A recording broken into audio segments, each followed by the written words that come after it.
Hello guys, അങ്ങനെ നമ്മുടെ സാന്ത്വനം രണ്ടാം ഭാഗത്തിൽ നമ്മുടെ മീനാക്ഷിയുടെ ജോലിയുടെ കാര്യം ഏകദേശം തീരുമാനമായി കൂട്ടുകാരെ. അതെ, മീനാക്ഷിയുടെ ഒരു ഇമ്പോർട്ടന്റ് പേപ്പറാണ് നമ്മുടെ ശ്രീദേവി എടുത്ത് ചുരുട്ടിക്കുട്ടി കളഞ്ഞത്. അപ്പോൾ ഓഫീസിൽ ചെന്നപ്പോഴാണ് നമ്മുടെ മീനാക്ഷിക്ക് ആ ഒരു പേപ്പർ ഫയലിൽ നിന്ന് മിസ്സായിട്ടുണ്ടെന്ന് മനസ്സിലായത് കേട്ടോ. അങ്ങനെ തിരികെ വീട്ടിലേക്ക് ഒരു ഓട്ടോയ്ക്ക് പാഞ്ഞു വരുന്നുണ്ട്. തിരികെ വീട്ടിൽ വന്നിട്ട് നമ്മുടെ ഗോമതിയുടെ അടുത്ത് നമ്മുടെ ശ്രീദേവിയുടെ അടുത്ത് ആ വീട് അരിച്ചു പറക്കുന്നുണ്ട്. ഇനി ആ പേപ്പർ എങ്ങാനും പറന്ന് ഇവിടെ വീണോന്നൊക്കെ അറിയാൻ വേണ്ടി. അപ്പൊ ശ്രീദേവി ചോദിക്കുന്നുണ്ട്, ഒരു പേപ്പറാണോ ഇവിടെ പറന്ന് വീണ് കിടന്നിരുന്നല്ലോ എന്നൊക്കെ ആദ്യം ഇങ്ങനെ പറഞ്ഞു പോകുന്നുണ്ട്. അപ്പൊ നമ്മുടെ ഗോമതി ചോദിക്കുന്നുണ്ട്, നീ കണ്ടോ എന്ന് വീണ്ടും തറപ്പിച്ച് ചോദിക്കുമ്പോൾ നമ്മുടെ ശ്രീദേവി പറയുന്നുണ്ട്, അങ്ങനെ എനിക്ക് തോന്നിയതാവും, അല്ലെങ്കിൽ ആ മുറിയിൽ നിന്ന് ഈ മുറിയിലേക്കൊക്കെ പേപ്പർ പറന്ന് വരുമോ എന്നൊക്കെ ഇങ്ങനെ ചോദിക്കുന്നുണ്ട്. അപ്പൊ ശ്രീദേവിക്ക് കാര്യം മനസ്സിലായി, താൻ ചുരുട്ടിക്കൂട്ടി കളഞ്ഞ പേപ്പറാണ് ഇതെന്നുള്ളത് കേട്ടോ.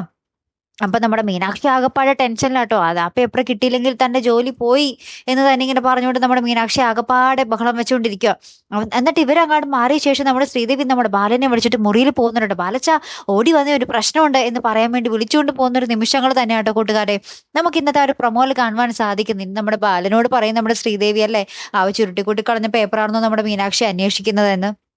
ഇനി എന്തൊക്കെയായിരിക്കും നമ്മുടെ ദേവമംഗലത്ത് സംഭവിക്കാൻ പോകുന്നെന്ന് ഒരു പിടിയില്ലാട്ടോ കൂട്ടുകാർ. എന്തായാലും കാത്തിരുന്ന് തന്നെ കാണാം. അപ്പൊ അടുത്തൊരു വീഡിയോയുമായി വരുന്നത് വരയ്ക്കും ഗുഡ് ബൈ.